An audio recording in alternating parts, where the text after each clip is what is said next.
सुप्रभात प्यारे बच्चों।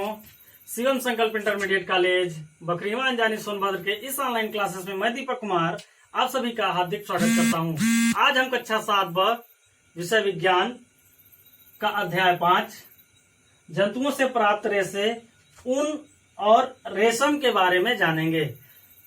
जैसा कि हम जानते हैं कि हम अनेक प्रकार के मौसमों को झेलने के लिए, अपने शरीर को झेलने के लिए, जैसे गर्मी, जाड़ा, बरसात, इन सभी मौसमों को अपने शरीर को बचाने के लिए वस्त्र का प्रयोग करते हैं। और ये सभी के सभी वस्त्र जो होते हैं वह रेशों का बना होता है, चाहे वो ऊन का बना हो, रेशम का बना हो या अन्य किसी रेशे का बना होता है। वह सभी किसका बना होता है? रेशों का बना होता है। ठीक है, चाहे वो पादप रेशे से बना हो, चाहे वो जंतु रेशों से बना हो। ठीक है, जैसा थोड़ा सा हम जंतु रेशों से जानने से पहले पादप रेशों के बारे में जान लेंगे कि कुछ रेशे ऐसे होते हैं जो हमें पेड़ पौधों से प्राप्त होते हैं, यानी प्राकृतिक रेशे जो होते हैं वो मुख्यतः दो प्रकार से होते हैं। रेशे जो होते हैं हमें दो प्रकार से पाए जाते हैं। कहाँ कहाँ से? रेशा जो होता है वह मुख्यतः हमें दो स्थानों से पाया जाता है। पहला तो होता है कि रेशे हमें प्राकृतिक स्थान से पाए जाते हैं, प्राकृतिक रेशे जिन्हें कहते हैं। ठीक है, प्राकृतिक रेशा। दूसरा होता है मानव निर्मित रेशा, मानव निर्मित रेशा यानी मानव के द्वारा बनाया गया रेशा। पहला होता है प्राकृतिक रेशा, दूसरा होता है मानव निर्मित रेशा। ठीक है, मानव निर्मित रेशा।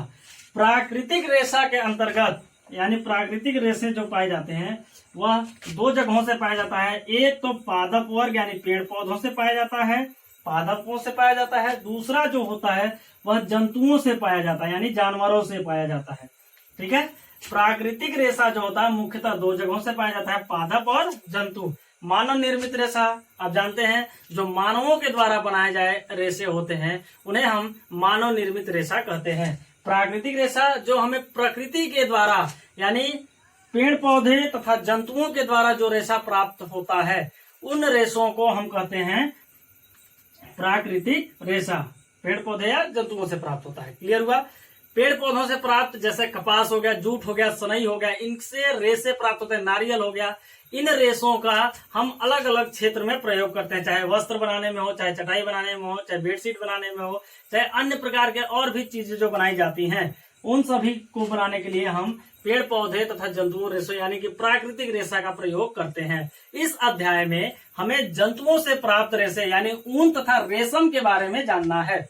सबसे पहले हम जानेंगे कि जंतुओं से प्राप्त रेशे होते कौन कौन से हैं। ठीक है, ऊन के बारे में हम पहले जानेंगे। ऊन क्या होता है? ऊन बहुत ही ऊष्मा रोधक रेशा है, जो करता क्या है? ऊष्मा को रोकने का काम करता है।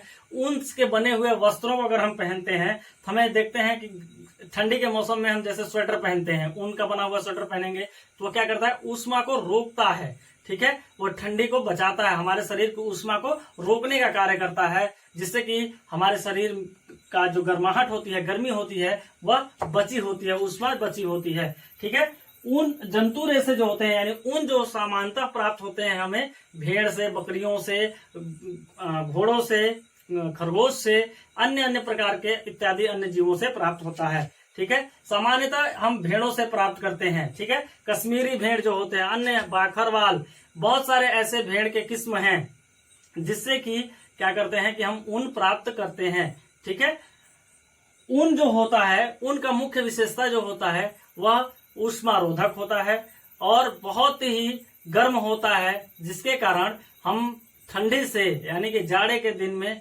जाड़े से बचाने का कार्य करता है, हमारे शरीर के तापमान को बनाए रखता है, जिससे हमें ठंड नहीं लगती है। ठीक है, ऊन जो होता है वह मुख्यतः बताया गया कि आपको भेड़ से प्राप्त होता है, बकरी से प्राप्त होता है, अन्य जो नस्ल पाई जाती हैं इनके नस्ल से पाया जाता है।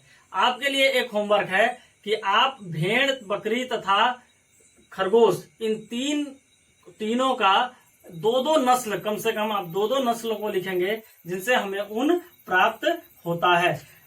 देखिए, ऊन जो होता है, ऊन किस तरीके से प्राप्त होता है भेड़ों से, किस तरीके से कौन कौन सी प्रक्रिया होती है। सबसे पहले भेड़ के बाल को काटा जाता है, कटाई की प्रक्रिया होती है। उस कटाई के बाद उस बाल को अच्छी तरह से धुलाई की जाती है।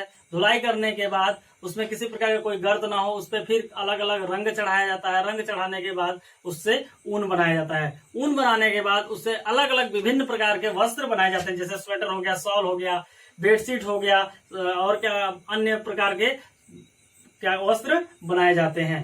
ठीक है, बाकी हम रेशम के बारे में नेक्स्ट वीडियो में पढ़ेंगे।